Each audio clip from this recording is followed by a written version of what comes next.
कक्षा 9 विषय हिंदी काव्यखंड ललद्यत के हम 2 वाक्य पढ़ चुके हैं। आज हम तीसरा वाक्य पढ़ेंगे।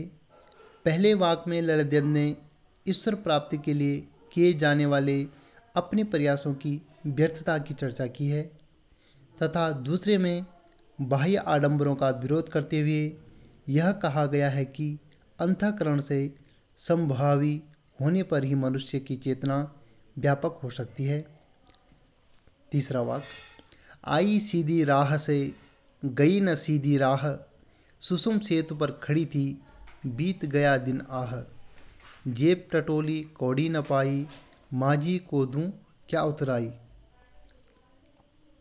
ललद्यत कवित्री कहती हैं, जिस परमात्मा ने सहज सामान्य रूप से मुझे इस संसार में भेजा, मैं उसी ईश्वर को प्राप्त करने के लिए सहज मार्ग की अपेक्षा टेढ़े मेढ़े मार्ग को अपनाने लगी।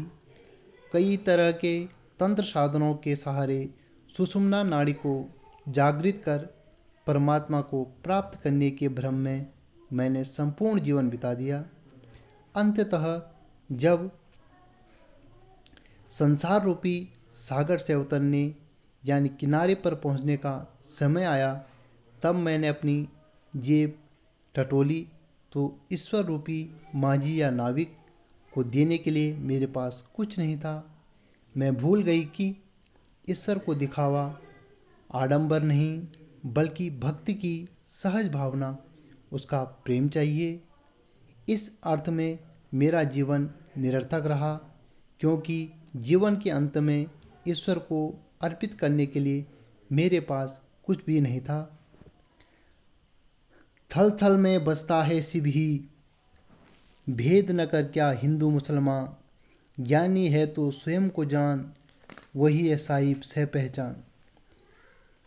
कवित्री के अनुसार परमात्मा प्रकृति के कण कण में बसा हुआ है।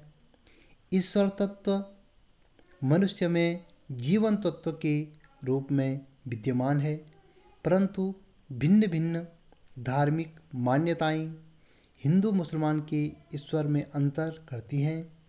कवित्री कहती हैं कि हे हिंदू, हे मुसलमान, तुम इस सर्वव्यापी तत्व में भेद न करो। यदि तुम्हें वास्तव में सच्चा ज्ञान प्राप्त हो गया है तो स्वयं को पहचानो, क्योंकि तुम में ही ईश्वर बसता है। स्वयं में ही ईश्वर को खोजो तो वह अवश्य मिलेगा। वह चेतन रूप में हमारे अंदर ही है। प्रस्तुत वाक्य में ईश्वर के व्यापक स्वरूप का वर्णन करते हुए भेदभाव का विरोध किया गया है।